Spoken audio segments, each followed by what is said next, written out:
Welcome to SciTech Culture with Steve Kern and Ben Warner, where we examine science, technology and culture in the 21st century. Visit our website at scitechculture.com. So it's getting towards the end of January, and I'm sure that there was a lot of New Year's resolutions around health, and maybe it's time that we're still thinking about our health, Steve. As we get into 2025, the year has really started now because we're getting to the end of January and everything, and I wanted to cover this channel that I came across on YouTube, the glucose goddess and whatever, and a lot of the videos that she's producing. I kind of liked. I guess they're really well produced, etc. But I think we'll obviously talk about the actual thing because we want to delve on into some of the health specific stuff that we're talking about here, and maybe we'll start with that first video, which was about how alcohol impacts your body and brain, which is always a good topic to cover, and there's plenty of resources on that. Obviously, I looked up the WHO guidance on it, and it wasn't like that far off the mark as far as recommendations. Shock horror that alcohol isn't really that great for you, particularly if it's habitual, in terms of long-term health. But what I found interesting there was just the idea of packaging together a video like that. You would probably, leaving aside the content for the time being, just in terms of a production, it's like a like you would see it as a 30-minute episode of a TV show or whatever. But now these things are migrating to YouTube, and people are doing it off their own back. Although, as we said before you got on, there's some credits, people helping her out with all of that, which is fine. Producing videos isn't an easy thing to do, and this was definitely well produced. But did you have any initial impressions before we delve into it a bit more? Well, yeah, you're absolutely right. We're 8.5% into the year. If you've made those resolutions, I'm sure you're Googling for ideas now on how to keep them. And let's start at the end. Let's start at the credits. So for me, the first thing was a team of 13 to produce that show. 14, I think, if we include Jesse and Chef.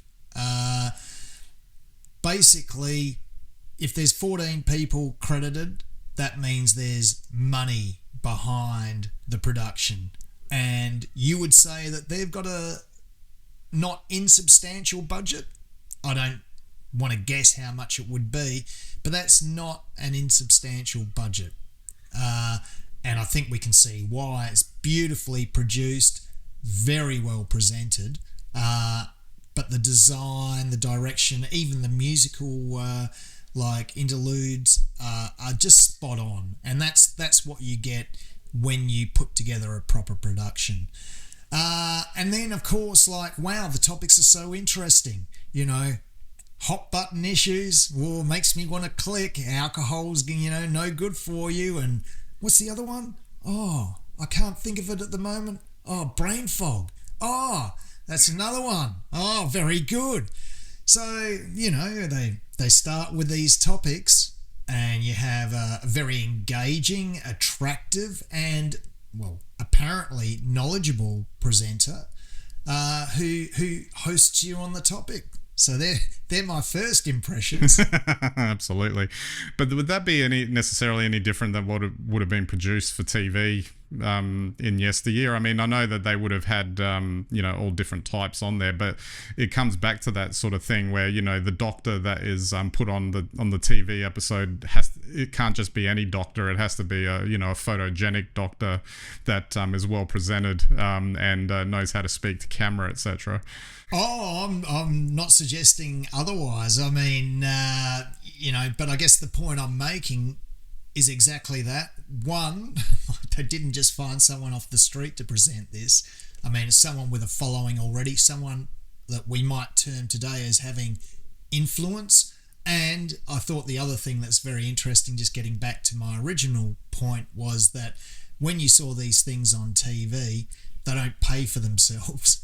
So someone's paying for it. When you see this on the internet, we tend to lose that connection to the idea that somebody must be paying for it, because Jessie just shows up. She's just our friend. She's just giving us some information for free. I don't think so. Absolutely. So, what about the actual the content itself in terms of everything that we'll start with the alcohol video first, I guess.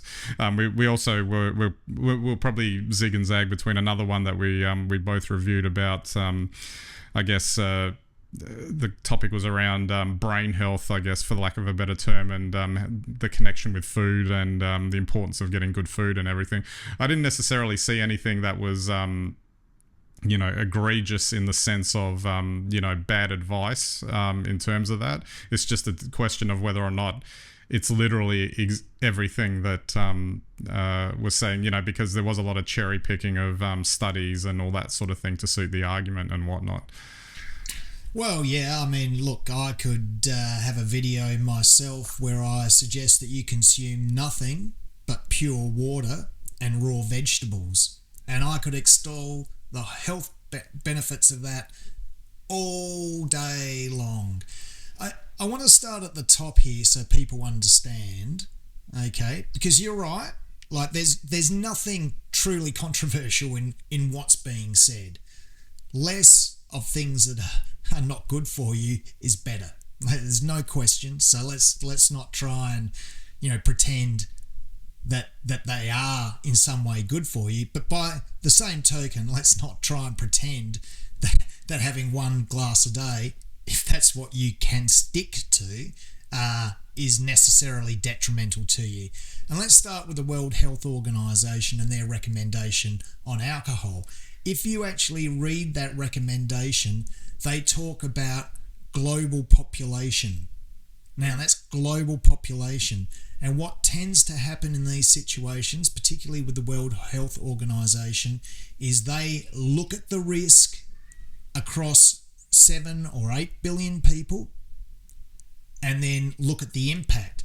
So, of course, if you've got 8 billion people and you've got 0.00001% of a glass a day hurting you, that might be nothing for you, but that could be, 8 million lives. Yeah, which is a lot. Which is a lot if you just stack them up out the front of your place. So that's the approach the World Health Organization is taking. The risk to you is minuscule, but on a global population basis, it's not. So that's the first thing to get out of the way. That when you do statistics and you look at global populations and the impact globally of a particular substance, then you're always going to find trouble. At the other end of the scale is now, we have such sensitive scientific measurements that if you want to go looking for trouble, you can find it. Heavy metal in your diet, toxins in your diet, we can find them. We can find them down to, 1 part per billion. But we don't know what the safe level is. So getting back to the alcohol topic, yes, we can tell you that if everybody had 1 drink a day, which wasn't defined by Jesse or hasn't actually been defined anywhere, all they've said is we don't know what the safe limit is. That doesn't mean there isn't a safe limit. And that also doesn't mean that therefore having some alcohol might not be harmful to some people. All it does is the whole population, it increases the risk. Sorry for that long-winded. Oh, no, it definitely puts it into context because looking at it at that global level, of course, it's going to have that that view. The thing that's interesting to me, of course, is and maybe it's a bit hard not to talk about. I keep bringing back this theme about content on social media and how it's punched out to everyone, is this kind of simplification of that kind of an idea into this kind of form, and people will make decisions based on that, based on something that they've seen or whatever. I think in this case, if you're told, drinking 1 glass of wine a day, that's not good for you. If you were then to act on that, that's probably inconsequential, I guess, in a sense, and it probably is better for you anyway. But it doesn't really. it's just an interesting example of that, I think. Well, once again, this is, slightly confused by Jessie. Like, so she points out the studies that once upon a time suggested that maybe 1 glass a day was good for you, but then pointed out the discrepancies in the study. And my first question would be, 1 glass of wine a day, every day? How often do you stick to that?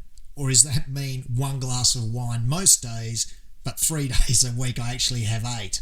Yeah, that's right. So there's no definition for that. This is all self-reported. So while, I'm not trying to debunk the idea that alcohol isn't good for you, the definition of what this 1 glass per day is very difficult to understand. And if you really want to see some cherry picking of the science, is her paper on the male youths who consumed the vodka on an empty stomach. So they drank 300 mils of vodka, basically half a bottle of full strength vodka on an empty stomach, and then they were tested. Now, of course, they had high levels of toxins in their system if you're going to do that.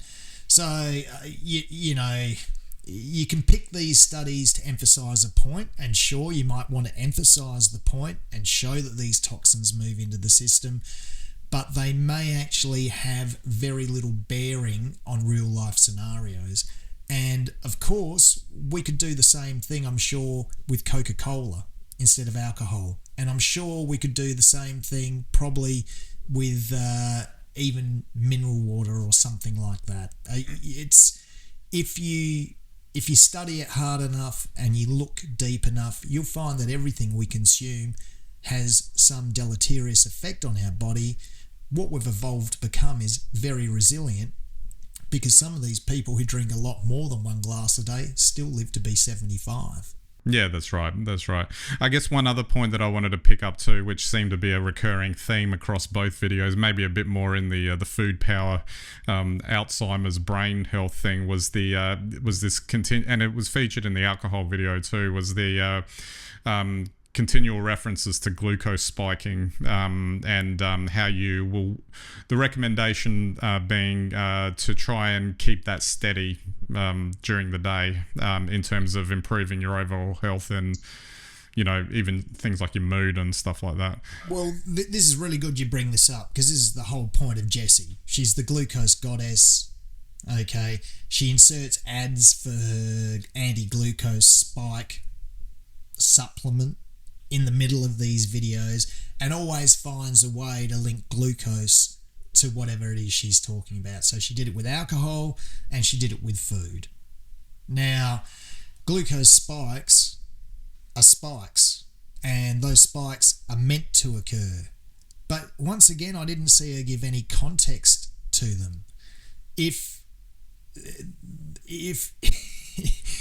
that spike occurs because you eat a plum at morning tea time, or some sugary fruit, or even a couple of lollies or a Mars bar, if that spike occurs then at morning tea time, and then that's all you do till lunch, you could argue it's not great, but I'd argue it's not too bad. If that spike occurs several times between breakfast and lunch, because after you've had breakfast you have a coffee with 4 sugars, and then you have a couple of cans of Coke, full strength, that's not a good spike, because that's what causes the problems. So once again, she's taking good science and good reasoning and then cherry picking the way she presents the data. You're meant to get a glucose spike. You're not meant to get a spike through the roof. Maybe that would have been better if it was clarified that way. Well, that's right, because if you don't get a glucose spike, then obviously you've got some sort of metabolic disorder. I mean, to play devil's advocate, although you can't really tie the two because it wasn't really referred to in those videos, is that that might be also, if you think about generally how a lot of people would eat and drink like that. Oh, totally. Look, if you eat sugary, fatty foods, if you're consuming a lot of those and you're consuming them with sugary drinks and you're doing that continually throughout the day, and when I talk about fast food, of course we know there's sugar in the buns, there's sugar in all sorts of things, in the sauces, whatever.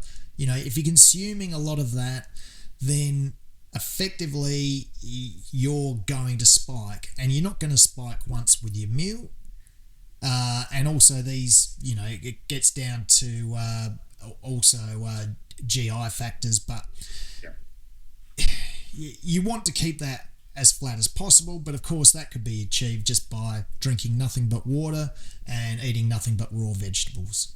So, there's my solution, and I don't have a 30-minute show to tell you. Get your food processor or blender handy and make those smoothies up. Is that what you're suggesting there?